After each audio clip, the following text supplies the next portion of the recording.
함께 말씀을 보시겠습니다. 출애굽기 20장 14절 우리의 말씀입니다. 지난주처럼 한 절이라서 오늘도 한 번 더 읽겠습니다. 같이 읽겠습니다.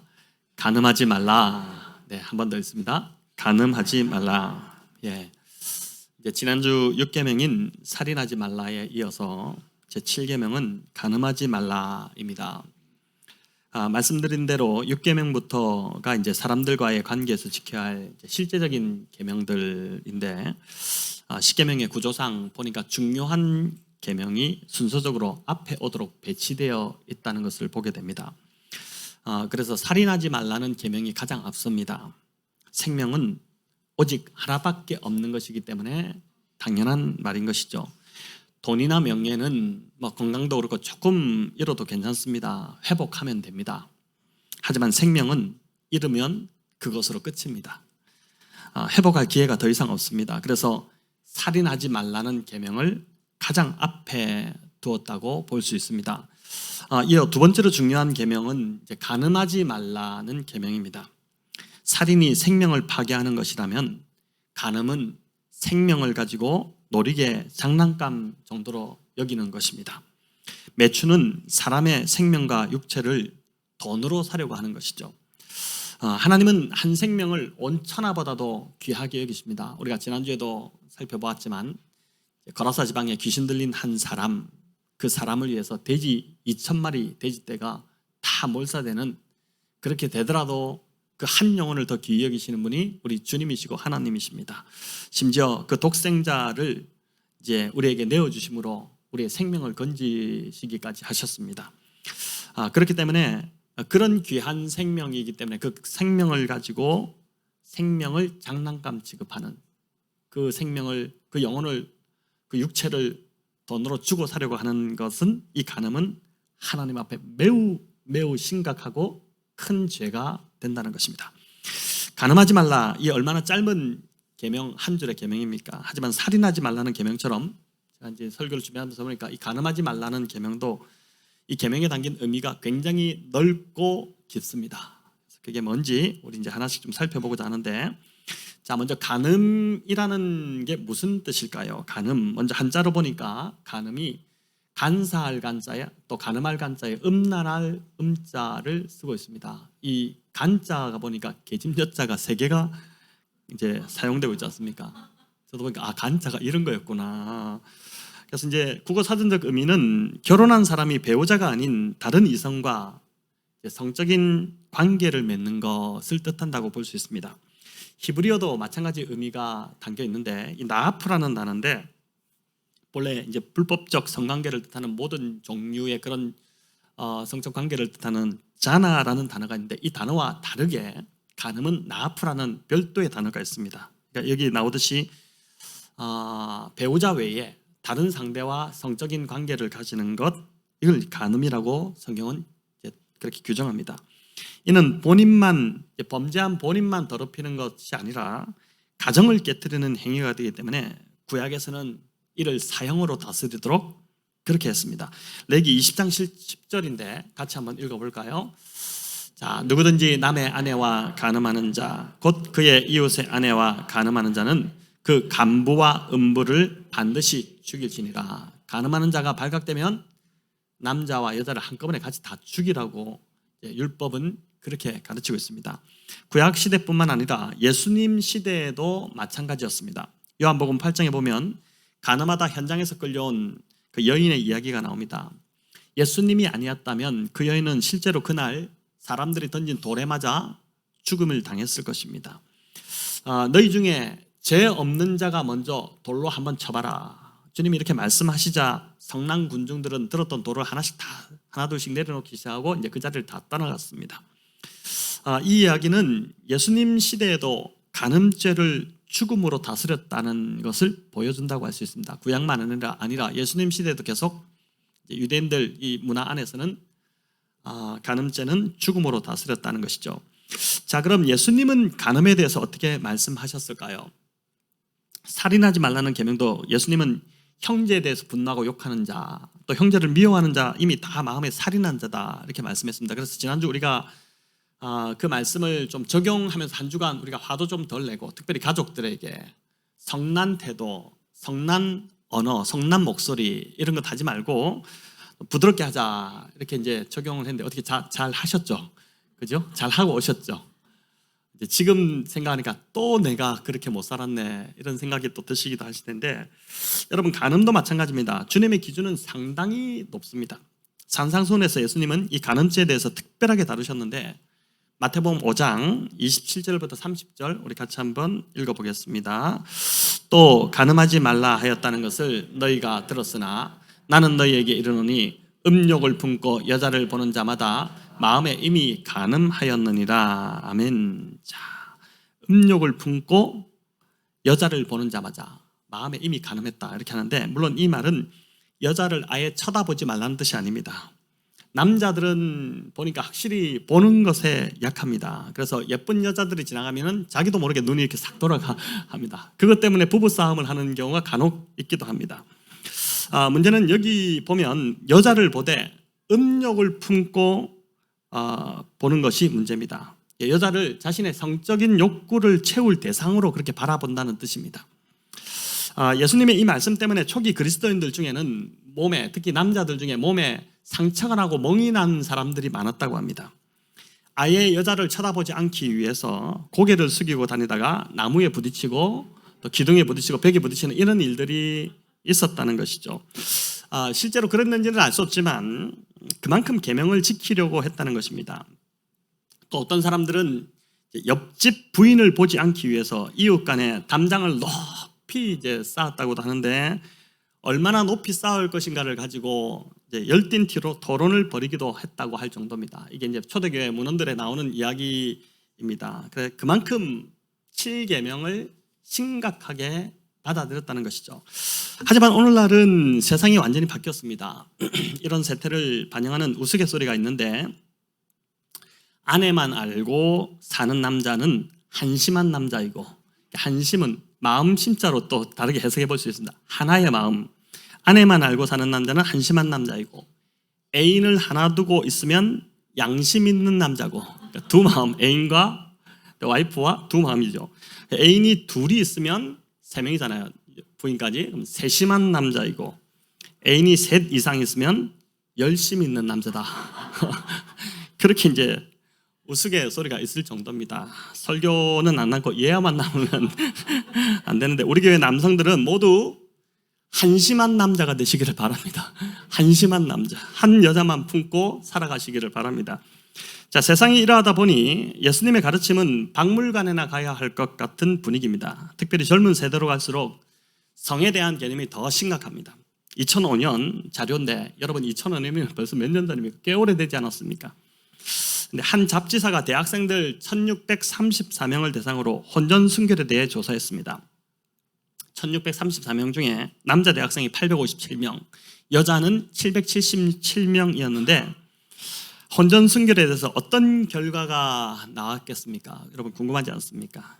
혼전 순결을 꼭 지켜야 한다는 응답이 어느 정도였냐면 겨우 246명으로 15.1%에 불과했다는 것입니다. 나머지 84.9%는 혼전 순결 전혀 문제될 게 없다, 그거 지킬 필요가 뭐 있나, 이렇게 했다는 것이죠. 여러분 이게 2005년도 자료입니다. 지금 2022년도를 저희가 살아가고 있는데, 만약에 지금 더하지 않을까 싶습니다. 그러니까 84.9% 전혀 문제될 게 없다고 하는 이 퍼센트 안에 우리의 자녀들이 있다면 여러분 어떻게 대응해야 하겠습니까? 혼전 동거가 급속도로 많아지고 있고, 우선 동거해보고 결혼을 결정하는 것도 나쁘지 않다는 이 생각이 대부분 젊은 세대 안에 있는 생각이라는 것입니다. 참 무서울 정도이죠. 우리나라는 이제 간통죄가 2015년에 폐지되었습니다. 이 법이 제정된 지 62년 만에 폐지가 되었는데, 놀라운 것은 이제 그 당시 네이버가 이 하도 여론이 들끓으니까 네이버가 여론조사를 실시했는데 이런 결과가 있었습니다. 이제 간통죄를 유지할 것인지 아니면 폐지할 것인지를 두고 5만 8천여 명의 성인들을 대상으로 여론조사를 성인들이 참여했는데 찬성이 49.63%, 반대가 50.37%가 나왔다는 것입니다. 반대가 조금 더 나왔긴 했지만 거의 박빙이었죠. 그러니까 국민 중에 대한민국입니다. 지금 대한민국 국민 중에 성인의 절반가량이 간통은 죄가 아니라는 생각을 갖고 있었다는 것이죠. 이 참 사회가 이러니 참 무섭지 않습니까? 자, 세상이 이렇다고 해서 우리도 간음을 가볍게 여기도 되는 것일까요? 뭐 그냥 요즘은 데이트 정도인데 어떻겠나 뭐 이렇게 해도 되는 것일까요? 바울은 로마서 12장 2절에서 이렇게 말씀합니다. 우리 같이 읽어볼까요? 너희는 이 세대를 본받지 말고 오직 마음을 새롭게 함으로 변화를 받아 하나님의 선하시고 기뻐하시고 온전하신 뜻이 무엇인지 분별하도록 하라. 아멘. 아무리 세상이 그렇다고 하더라도 하나님 말씀에 위배된다면 큰 본받아서는 안 된다는 것입니다. 자, 그럼 성경은 왜 우리에게 간음하지 말라라고 엄중히 말씀하는 것일까요? 간음이 왜 하나님의 뜻이 아닐까요? 여러분, 이를 알기 위해서는 먼저 하나님께서 왜 성을 우리 인간에게 주셨는지를 알아야 합니다. 하나님께서 왜 인간에게 이 성을 허락하셨을까요? 뭐든지 하나님이 주신 것은 모두가 다 선물입니다. 감사할 것으로 받으면 하나도 버릴 것이 없습니다. 천지를 창조하실 때도 하나님께서 인간을 제일 마지막에 만드신 그 이유도 그 모든 것들을 다 하나님께서 천지를 창조하실 때 굉장히 마음이 두근두근 설레셨을 것 같아요. 마지막 인간에게 그 선물을 다 준비 주시기 위해서. 이제 성탄이 곧 다가오지만 우리 성탄절에 아마 집집마다 다 이제 자녀들 24일 밤에 잘 때 몰래 머리맡에 선물을, 요즘 산타라고 하면 안 되니까 예수님이 다녀가셨다 이렇게 해가지고 이제 예수님이 주시는 선물로 그걸 준비할 때 두근두근거림이 있지 않습니까? 우리 주님이 아마 그러셨을 것 같아요. 모든 걸 다 준비하고 인간에게 이제 인간을 만드시고 눈을 뜨게 하시고 이거 다 너를 위해 준비했다 이렇게 이제 선물로 주셨는데, 성도 마찬가지죠. 인간의 성은 하나님 주신 더없이 좋은 축복이고 가장 최고의 선물을 주신 것입니다. 그래서 성욕은 이제 건강한 것이고 좋은 것입니다. 음욕이 문제이지 성욕은 자연스러운 것이죠. 하나님은 인간을 지으시되 남자만 만들지 않으시고 여자를 만드셨습니다. 남자와 남자를 만드시지 않으시고 남자와 여자를 만드셨습니다.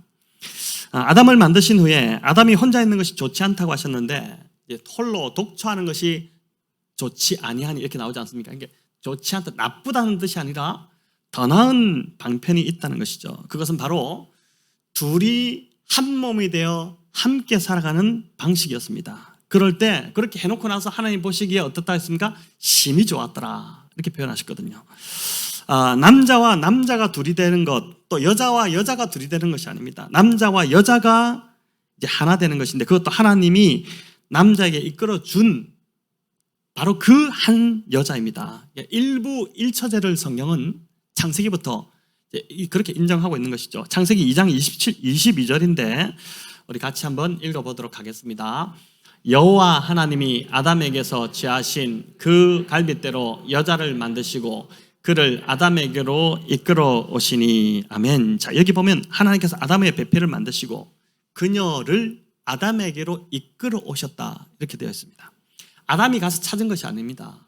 하나님께서 배필을 이끌어 오셨습니다. 그래서 결혼은 인간의 노력도 물론 있어야 하지만 하나님의 이끄심이, 그게 이제 두 사람의 만남을 좌우한다는 것이죠.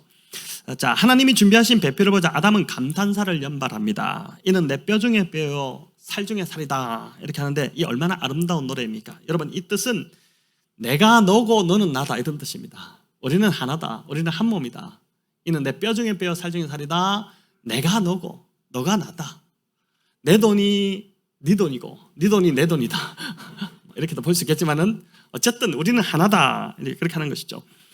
하나님은 이어서 아담과 하와에게 이렇게 해놓고 나서 둘이 만나게 하고 한 몸을 이루도록 명령하셨습니다. 그게 이어지는 창세기 2장 24절인데 같이 읽어봅시다. 이러므로 남자가 부모를 떠나 그의 아내와 합하여 둘이 한 몸을 이룰지로다. 한 몸을, 두 사람을 만나게 하시고 부부로 맺으시고 한 몸을 이루게 하셨습니다. 성적인 연합도 이렇게 하신 것이죠. 이렇게 한 몸을 이룬 결과가 이제 25절에 나오는데 벌거벗었으나 부끄러워하지 않는 관계입니다. 아담과 그의 아내 두 사람이 벌거벗었으나 부끄러워하지 아니하니라 이렇게 하는데, 벌거벗었으나 부끄러워하지 않았다, 무슨 뜻일까요? 두 사람이 육체적으로 어떤 가림도 없듯이 배우자 서로가 어떤 감정적, 정서적, 영적 어떤 막힘도 없는 상태라는 것이고, 또 어떤 두려움도 없는, 두 사람 사이에서는 어떤 두려움도 없는, 두 사람이 함께 있으면 정말 평안함이 있는 그런 관계로 만들어주셨다는 것입니다. 모든 것을 다 보여주어도 부끄럽지 않고 100% 다 용납할 수 있는 관계, 바로 그게 하나님이 최초에 만드셨던 그 부부관계라는 것이죠. 한 몸이기 때문입니다. 하나님은 바로 이 한 몸 된 결혼 관계 안에서만 하나님 주신 그 선물인 성을 사용하도록 하셨습니다. 결혼 안에서의 성이 기쁨이 되게 만드셨고, 더없이 좋은 축복이고 선물이 되게 만들어 주신 것입니다. 자, 놀라운 것은 이제 창조의 완성이 결혼으로 지금 마감이 되고 있지 않습니까? 하나님께서 인간을 6일 동안 천지를 창조하시고 마지막 인간을 만드시고, 그 인간이 독차하는 것이 좋지 않아서 여자를 만드시고, 그래서 이제 결혼을 시키게 하셔서 결혼으로 이 천지 창조가 이제 창조가 완성이 되는데, 인류의 종말 역시, 그 종말의 완성 역시 결혼으로 마감이 된다는 것입니다. 요한계시록 19장에 보면 예수님이 재림하실 때 예수님을 신랑으로, 또 우리 교회는 신부로 이제 성대한 혼인잔치가 벌어지는 내용이 바로 요한계시록 19장에 나오게 됩니다. 그러니까 처음 시작도, 성경의 시작도 혼인으로 시작하고 마지막도 결혼잔치로 끝나는 것입니다. 또 예수님의 공생의 사역 중에 가장 먼저 하신 사역도 바로 혼인잔치에서 물로 포도주를 만드시는 그러한 기적을 베푸시는 일이었습니다. 예수님의 첫 사역지가 바로 이제 결혼식장이었다는 것입니다.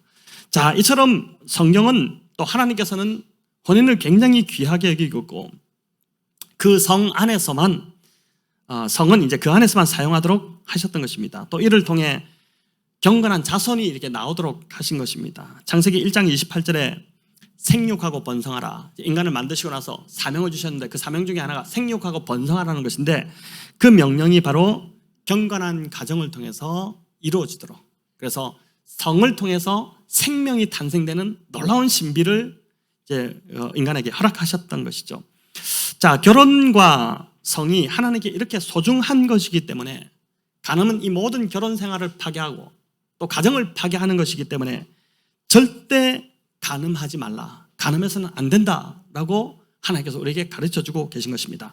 10계명에는 부연 설명이 붙어있는 계명들이 있습니다. 그렇지 않습니까? 여러 가지 계명 중에서 이제 부연적으로 설명을 하고 있는 계명들이 있는데, 매우 중요하다고 여겨지는 살인하지 말라, 간음하지 말라는 계명은 그 어떤 설명도 없습니다. 왜 그럴까요? 이는 설명할 가치조차 없는 너무 자명한 일이기 때문에, 자명한 사실이기 때문에 그런 것입니다. 그래서 고린도전서 6장 9절은 이렇게 되어 있습니다. 우리 같이 읽어보겠습니다. 불의한 자가 하나님 나라를 유업으로 받지 못할 줄을 알지 못하느냐? 미혹을 받지 말라. 음행하는 자나 우상 숭배하는 자나 간음하는 자나 탐색하는 자나 남색하는 자나 하나님 나라를 유업으로 받지 못하리라. 아멘. 두렵고 떨리는 말씀이죠. 엄중히 경고하고 있고, 또 요한계시록 21장 8절에는 둘째 사망을 언급합니다. 여러분, 지금 우리가 이 땅에 죽는 것은 첫째 사망이에요. 사실 아무것도 아닐 수 있습니다. 슬픈 일이겠지만은 더 중요한 둘째 사망이 기다리는데, 영원한 형벌에 처하게 되는, 또 영원한 영생에 들어가게 되는, 심판을 받는 그 둘째 사망인데, 거기에서 둘째 사망의 대가를 반드시 치러야 될 범죄들이 열거되고 있는데, 계시록 21장 8절에 보면 흉악한 자들, 살인하는 자들, 우상 숭배자들 이렇게 나오다가 그 중에 하나로 바로 음행하는 자들이 열거되고 있습니다. 여러분, 이런 자들은 어떻게 한다고 하냐면 불과 유황으로 타는 못에 던져진다고 합니다. 불과 유황으로 타는 연못, 뜨거운, 평생 계속 꺼지지 않는 그 불에 우리가 던져진다는 것이죠. 정욕의 불이 타오를 때마다 그걸 끄지 못하면 나중에는 결국 그 지옥의 불에 떨어진다는 것을 기억하라는 것입니다. 자, 그렇다면 어떻게 해야 이 불타오르는 정욕을 이기고 간음죄에서 우리가 승리할 수 있을까요? 아마 이 부분이 오늘 설교에서 이제 제일 궁금하실 텐데, 제가 한 3가지 정도를 말씀드리려고 합니다. 첫째는 피하는 것입니다. 피하는 것. 잠언 6장 27절 28절에 보면 이에 대한 실제적 조언을 해주는데 우리 여기도 같이 한번 읽어보겠습니다. 사람이 불을 품에 품고서야 어찌 그의 옷이 타지 아니하겠으며 사람이 숯불을 밟고서야 어찌 그의 발이 되지 아니하겠느냐. 남의 아내와 통관하는 자도 이와 같을 것이라. 그를 만지는 자마다 벌을 면하지 못하리라. 아멘. 자, 이전 개역 한글 성경은 무릇 그를 만지기만 하는 자도 죄 없게 되지 아니하리라 이렇게 되어 있습니다. 아예 죄가 될 만한 이성 간의 접촉은 피해야 된다는 것입니다. 본인은 전혀 그런 의도가 아니었을지라도 상대는 이상하게 받아들일 수 있다는 것이죠. 제가 그래서 청소년 사역할 때 참 이런 전혀 아닌데 나는 아닌데 이제 그렇게 오해가 되는 그런 경우도 있고 했었는데 그래서 늘 나의 행동이 이성에게 어떻게 받아들여질지를 생각하는 것, 바로 그게 이제 배려이고 영적 성숙함이다라고 할 수 있는 것입니다. 지난 여름 우리 청소년부 아이들이 비전 트립을 다녀왔는데 여수 순천으로 갔었죠. 그때 순천 기독교 역사 박물관에 이제 갔다가 아이들이 당시 예배당 모습을 재현해 놓은 것을 보고 매우 신기해했습니다. 이제 기역자 모양의 교회였는데 우리 사진을 한번 보여주시기 바랍니다. 사진이 좀 작아서 보이실려면 모르겠는데 이제 이 보니까 가운데 목사님이 있고 한쪽은 남자 한쪽은 여자 이렇게 해가지고 따로 드렸습니다. 따로. 이게 이제 가운데도 못 보게끔 이게 천이 쳐져 있어가지고 이렇게 따로 드렸는데 이게 이제 우리가 유교 문화 속에서 남녀 7세 부동석이라고 해서 유교적 배경 때문에 이렇게 나누기도 했지만 어쨌든 이성 간의 불씨가 될 만한 상황은 피하는 것이 지혜다라는 것을 알려주는 것이죠. 주님은 간음에 대한 교훈을 들려주신 후에 더 강력하게 말씀하셨는데 진짜 극단적으로 말씀하십니다. 마태복음 5장 29절 30절 우리 같이 한번 읽어볼까요? 만일 내 오른눈이 너로 실족하게 하거든 빼어내 버리라. 내 백체 중 하나가 없어지고 온몸이 지옥에 던져지지 않는 것이 유익하며 또한 만일 내 오른손이 너로 실족하게 하거든 찍어내 버리라. 내 백체 중 하나가 없어지고 온몸이 지옥에 던져지지 않는 것이 유익하니라. 아멘. 자, 이 말씀은 바로 간음하지 말라고 하신 교훈을 주신 직후에 들려주신 말씀입니다. 마음으로 간음하게 하는 연결고리가 있는데 그게 바로 눈이고 손이라는 것입니다. 눈을 빼버리고 그리고 손을 찍어버리라는 것은 너무 끔찍한 말씀이지 않습니까? 이렇게 하는 것은 마음을 더럽히는 것들을 이렇게 철저하게 끊고 차단해야 된다. 그 이야기를 하는 것입니다. 요즘 그런 경우도 있었죠. 고스톱에 너무 빠져가지고 내가 고스톱을 끊겠다. 손목을 잘라버렸는데 다시 나중에 보니까 왼손으로 하든지 발가락으로 하든지 이런 경우도 있다는데 어쨌든 이제 극단적으로 주님도 말씀하시는데 보니까 학자들의 연구에 따르면 포르노그래피를 본 청소년들의 머릿속에 그 잔상이 어느 정도 오래 가느냐. 약 20년 동안 남는다고 합니다. 그리고 성과 관련된 경험은 평생 간다는 것이죠. 아마 우리 남성들도 사춘기를 지나며 보지 말아야 될 것을 본 경험들이 한 번쯤은 다 있으실 것입니다. 제가 자랄 때만 해도 이제 성이라는 것 자체가 입에 담기가 참 곤란한 주제였기 때문에 주로 이제 어둠의 경로를 통해서 우리가 성에 대한 지식을 습득하고 했지 않습니까? 그러니 그게 이제 좋지 않은 그런 건전치 않은 것이었죠. 요즘 문제는 이제 그때보다 훨씬 요즘이 더 문제인데 유튜브나 SNS와 같은 것을 통해서 접하게 되는 성과 관련된 그 영상물들입니다. 이런 것에서 벗어나지 못한다면 손을 잘라내고 눈을 빼버리라는 것입니다.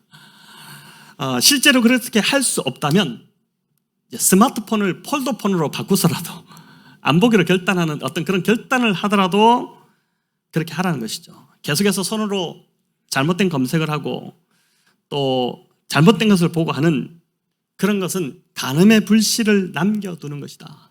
저는 이제 우리가 분노가 살인의 불씨다.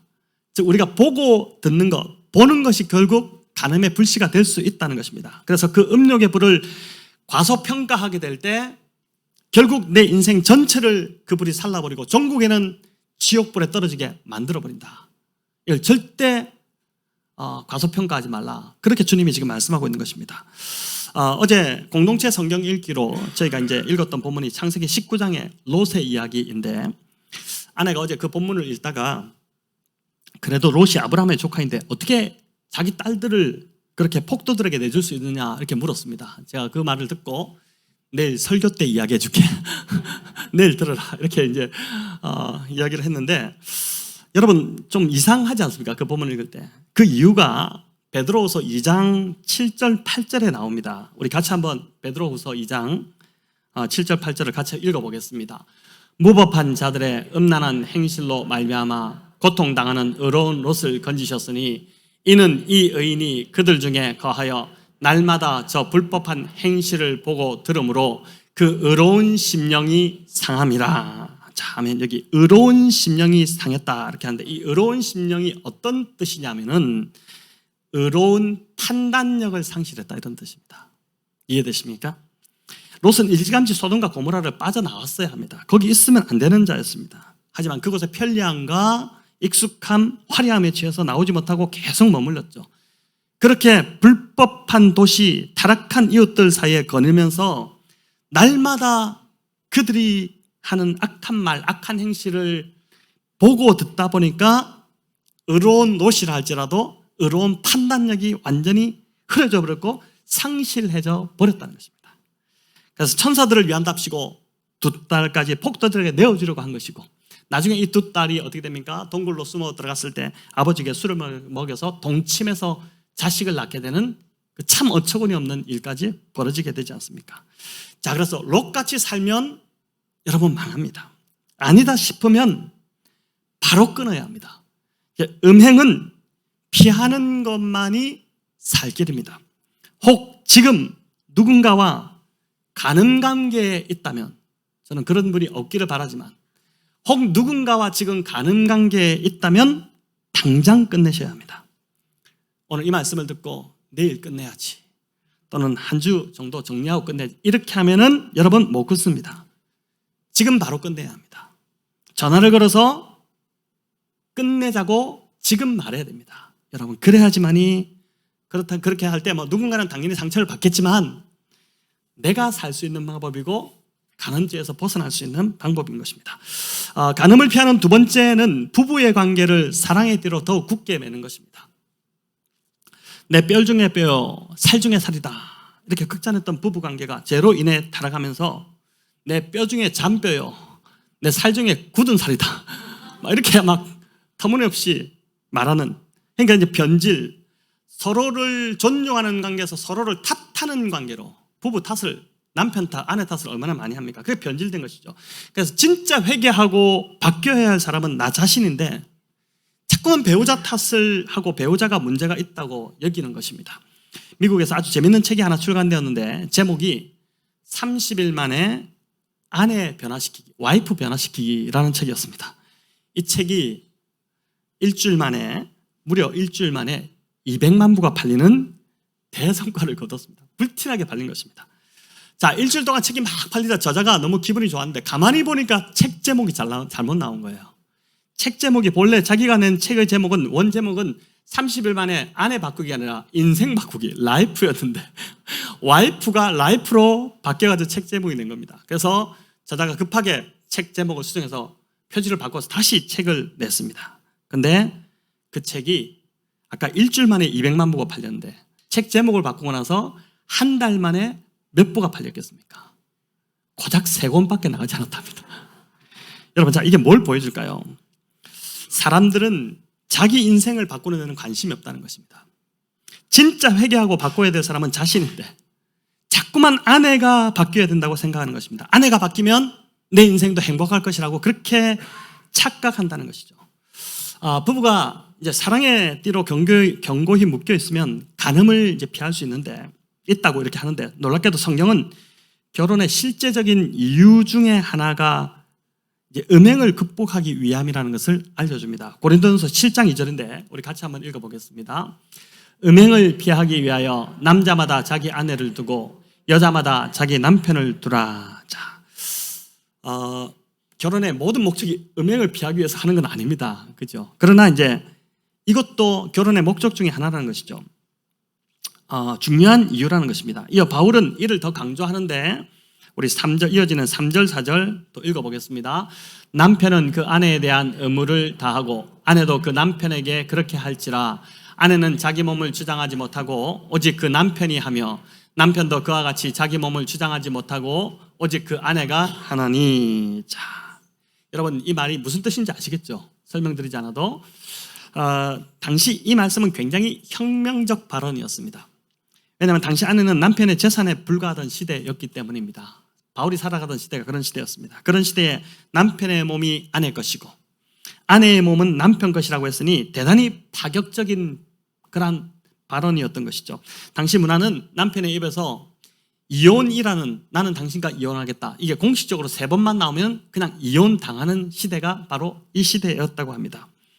이혼 사유가 당시 참 말도 안 되는 것들이 많았는데 우리도 이제 뭐 칠거지약이다 해가지고 이전에 그렇게 하기도 했지 않습니까? 근데 이 당시에도 심지어 밥을 잘 못해도 이혼 사유가 되었다고 합니다. 우리 중에 여성들 중에 이제 밥 못해서 스트레스 받으시는 분들 시대를 잘 만나신 것입니다. 이때는 이제 그러면 바로 이혼 이렇게 되는 거죠. 그러니까 얼마나 이 시대가 남성 중심의 불의한 시대였는지를 보여줍니다. 예수님이 참 여기에 대해서 너무 마음을 아파하셨는데 예수님이 간음에 대해서 이제 간음을 말씀하시면서 이 부분을 다루셨습니다. 그래서 이어지는 5장 31절 32절이 그 말씀인데 읽어봅시다. 또 일렀으되 누구든지 아내를 버리려거든 이혼 증서를 줄 것이라 하였으나 나는 너희에게 이르노니 누구든지 음행한 이유 없이 아내를 버리면 이는 그로 간음하게 하며 또 누구든지 버림받은 여자에게 장가드는 자도 간음함이니라. 아멘. 이혼 사유가 요즘은 뭐 법적으로 성격 차이부터 해가지고 여러 가지 뭐 있더라고요 보니까. 근데 이제 여기에 모세가 이혼 증서를 써주라고 한 그 율법의 근본 정신을 이 이혼을 주장하는 남자들을 향해서 주님이 너희가 그 이유를 아느냐? 왜 모세가 이혼 증서를 써주라고 한 이유를 아느냐?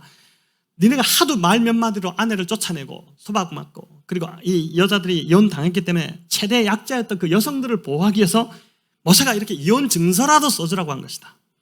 이혼 증서가 있어야 이혼을 인정해 주도록 한 것이다 라는 것입니다.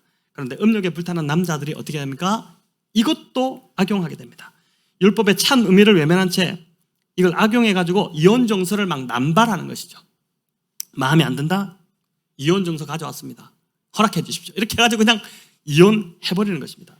여러분 왜 잘 살고 있는 아내를 버렸겠습니까?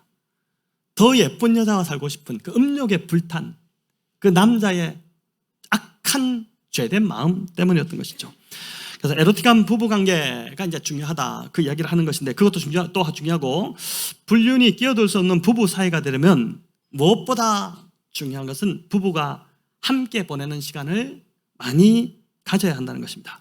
한 조사에 보니까 부부의 대화 시간이 하루에 10분도 채 안 되는 부부들이 많다고 합니다. 여러분 한번 생각해 보십시오. 우리 부부는 얼마나 대화를 많이 하냐?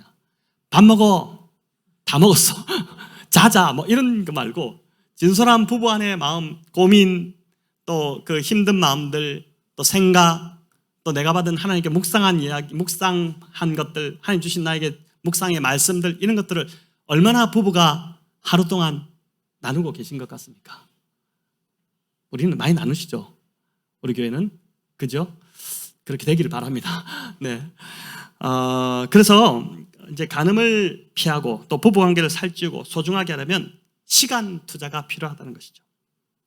간음을 피하는 두 번째 비결은 부부가 서로를 존중하고 또 참된 그 에로틱한 사랑의 관계 또 이제 그렇게 이 말씀 그대로 좀 가지고 그리고 또 함께하는 시간을 많이 보낼 때 간음을 피하고 하나님 기뻐하시는 그런 삶을 살 수 있게 된다는 것입니다. 결혼은 이제 약속이지 감정이 아닙니다. 그죠? 우리가 처음 결혼할 때 맺었던 그 약속, 하나님 앞에서 맺었던 약속, 사람들과 하나님 앞에서 맺었던 그 약속을 붙들고 살아가는 것이 결혼이지 좋은 감정은 금방금방 식지 않습니까?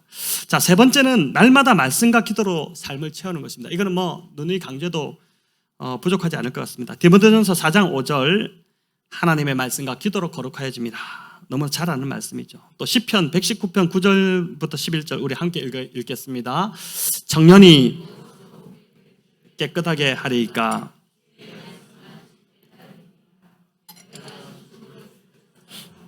주의 계명에서 떠나지 말게 하소서. 내가 주께 범죄하지 아니하려 하여 주의 말씀을 내 마음에 두었나이다. 아멘. 주의 말씀을 내가 범죄하지 않기 위해서 내 마음에 두었다. 이 말씀이 없으면 나는 범죄할 것 같으니까 내 마음에 두었다는 것입니다. 여러분, 우리 중에 완전한 자 없습니다. 우리 모두는 연약하고 쉬 넘어지는 자들입니다. 다 그렇습니다. 그래서 내년에도 여러분 이제 시작된 매일 공동체 성경 읽기, 또 매일 큐티 꾸준히 여러분 또 힘쓰시기를 바랍니다. 그래야 그나마 우리 안에 불붙는 이 음욕에서 우리가 벗어날 수 있게 될 것입니다. 특별히 공동체 성경 읽기를 여러분 이제 이번 주에 목장방에서 듣고 우리 성도님들 다 하셨을 텐데, 가족방에도 올려서 가족이 함께 다, 부모님에게도 이제 함께 할 수도 있고요. 그 가족방 있지 않습니까? 그리고 또 자녀들과 무엇보다 이 공동체 성경 읽기를 한번 해보시기를 권합니다. 저희 가정이 이번 주 월요일부터 시작해서 이제 아이들과 함께 같이 읽었습니다. 저희 가족 단톡에 올리고 아이들이 함께 읽고 했는데, 그냥 하면 안 할 것 같아서 상금을 걸었죠. 일주일간 다 읽으면 큰아이는 4,000원을 주기로 하고 둘째는 2,000원을 주기로 했습니다. 원칙도 정했습니다. 하루를 밀리는 건 봐줄 수 있지만 만약에 하루를 못 읽었다 그럼 안 주고, 당연히 하루를 밀리는 건 봐줄 수 있지만 이틀을 밀리면 없다, 상금은 없다. 그렇게 했더니 둘째가 곧바로, 이 머리 빠른 아이가 카톡에 바로 와가지고 하는 말이, 하루도 빠지지 않고 하면 500원 추가 콜, 이렇게 제가 이제 콜이라고 대답했습니다. 거의 매일 아내가 제일 먼저 읽었습니다 이렇게 올리면은 아이들도 저녁 무렵에 대해서 이제 다 읽었습니다 이렇게 올라옵니다. 이게 가정에서 TV 앞에서 함께 좀 보면 좋은데, 그게 안 되시면은 개인 카톡으로 이제 아이들이 읽고 올리는 거죠. 일주일 했는데 제가 이제 카톡에 애들이 읽었습니다 이렇게 올라오는 거를 보면서 이걸 보니까 거룩한 부담감이 막 들기, 아빠로서 드는 거룩한 부담감. 아이들에게 더 잘 써야겠다, 더 좋은 아빠로 모습을 보여줘야겠다, 아내에게도 더 잘 해야겠다, 이런 이제 거룩한 부담감이 이번 한 주 생기는 것을 보게 되었습니다. 자, 여러분 이제 끝으로 이 세 가지를 제가 이제 피할 수 있는 방법을 말씀드렸고, 끝으로 오늘 이 말씀 앞에서 마음이 많이 좀 불편하신 분이 있을 수도 있습니다. 나만 아는 간음죄가 있는 분들입니다. 지우고 싶고 정말 후회되었던 과거 어떤 사건이 있었던 분들일 수 있습니다. 그래서 오늘 이 말씀이 처음부터 주보의 제목을 보는 순간부터 좀 부담스럽게 다가오고 두렵고 떨리실 것입니다. 여러분, 그런데 성경에 이 대표적인 인물이 있습니다. 바로 다윗입니다. 그는 부하의 아내 밧세바를 강제로 끌고 와서 범하게 되었고, 또 밧세바가 임신 사실을 알리자 그 부하를 살해하도록 사주한 왕이었습니다. 간음, 살인, 거짓말, 사주, 폭력까지 모든 하나님 보시기에 좋지 않은 것들은 다 그가 범했으니 도저히 용서받지 못할 자, 바로 그가 다윗이었습니다. 하지만 다윗이 눈물로 하나님 앞에 회개했을 때, 침상을 띄웠다고 할 정도지 않습니까? 그렇게 했을 때 하나님께서 그를 용서해 주신 것입니다. 눈물을 얼마나 많이 흘렸으면 그 눈물 때문에 침상이 뜰 정도가 되었겠습니까? 시편 51편이 바로 그 고백인데, 제가 보니까 메시지 성경이 더 좀 절절하게 표현하고 있어서 옮겨보았습니다. 시편 51편 10절 11, 12절인데 우리 같이 한번 읽어보겠습니다. 내게 깨끗하다는 진단을 내려주소서. 하나님, 내 안에서 새롭게 시작하시고 혼돈스러운 내 삶 다시 창조하여 주소서. 나를 쓰레기와 함께 버리지 마시고 거룩함을 불어넣어 주소서. 아멘. 여러분, 이 다윗의 표현이 너무 다가오지 않습니까? 얼마나 깨끗하다는 진단을 받고 싶었겠습니까? 그렇지 않았는데, 나는 지금까지 하나님 앞에 깨끗했는데 그 한 번의 실수로 인해서 오게 된 그 음욕을 이기지 못하고 넘어진, 그래서 완전히 엉망이 된 그 자신의 몸을 보면서 얼마나 깨끗하다는 진단을 받고 싶고, 또 새롭게 시작하고 싶고 새롭게 창조되고 싶은 마음이 왜 다윗 안에 없었겠습니까? 이런 마음이 동일하게 오늘 드는 분들이 이 자리에 계시다면 하나님 앞에 나아가 다윗처럼 회개하시기 바랍니다. 무엇보다 하나님은 저와 여러분이 죄책감으로 평생, 이 성적인 죄 문제로 죄책감으로 평생 시달리면서 살아가기를 원치 않으십니다. 그분이 우리 아버지시기 때문에 그렇습니다. 우리 자녀들이 어떤 실수를 했다 하더라도 그 실수 때문에 평생 그것 때문에 죄책감 가지고 살기를 부모인 저는 당연히 원치 않을 것입니다. 우리 아버지 하나님이 똑같으신 것이죠. 여러분, 마지막으로 요한복음 8장 10절 11절을 함께 읽고 마칩니다. 우리 같이 읽겠습니다. 예수께서 일어나사 여자 외에 아무도 없는 것을 보시고 이르시되 여자여, 너를 고발하던 그들이 어디 있느냐? 너를 정죄한 자가 없느냐? 대답하되 주여, 없나이다. 예수께서 이르시되 나도 너를 정죄하지 아니하노니 가서 다시는 죄를 범하지 말라 하시니라. 아멘. 우리가 다 아는 이야기죠. 요한복음 8장에 나오는 사람들이 여인을 돌로 치려고 다 했던 그 순간 하나둘씩 다 떠나가고 마지막 주님이 나도 너를 정죄하지 아니하노니. 여기서 얼마나 여인이 해방감을 얻었겠습니까? 완전한 해방감. 주님이 지금 저와 여러분을 향해서 나도 너를 정죄하지 않는다. 대신 다시는 동일한 죄를 짓지 말라. 그렇게 말씀하시는 것이죠. 여러분, 이 말씀을 붙드시고 오늘 주님의 이 죄용서함의 은혜를 누리시고 간음죄에서 벗어나시고 거룩한 삶을 살아가시는 우리 모든 성도님들 다 되시기를 우리 주님의 이름으로 축원합니다.